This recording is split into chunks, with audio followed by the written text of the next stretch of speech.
Welcome to the Spread Hunter Daily Safari for Rock and Roll Monday. Let's do a little recap of the last 3 trading days. Thursday, the Dow was down 700 points, around 2.5%. Friday, it proceeded to drop another 500 points, or 1.75%. And then segue till this morning, when the Dow opened up, sold off a bit, ended up 760 points, 2.75%. If you start to add all this up, it's 9 points in the SPY on Thursday, another 5 points in the SPY on Friday, and then up 7 points today. Added up, that's 21 points up and down in this S&P, which is 210 SPY points if you're trading the futures. This is some unbelievable moves, unbelievable volatility.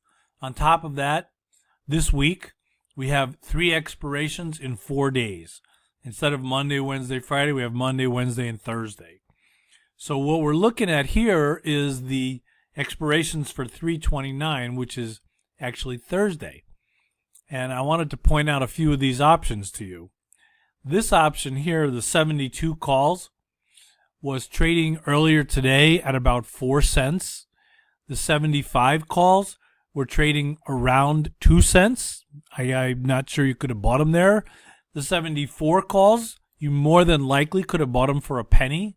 And you can go down this list to the 71s. I don't know exactly where they were, but I'll bet you they were under a dime.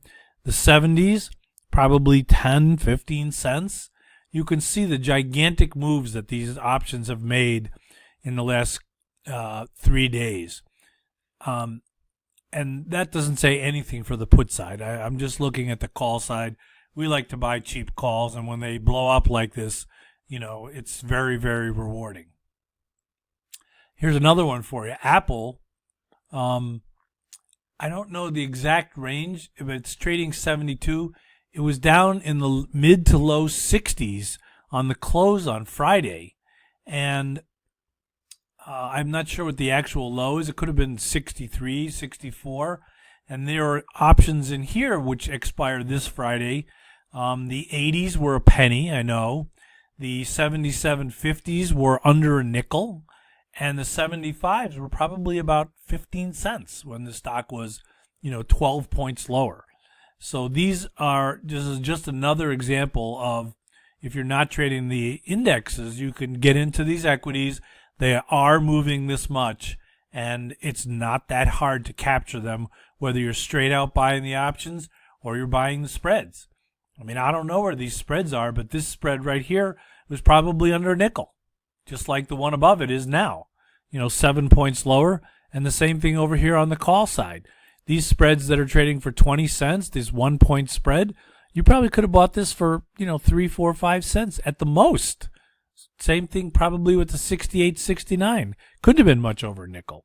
So look at these prices, understand what's happening, put in your bids. If you get some of these trades on, put in your offers and let the market roll. That's exactly what it's doing. All right, that's all for now. We'll talk to you soon.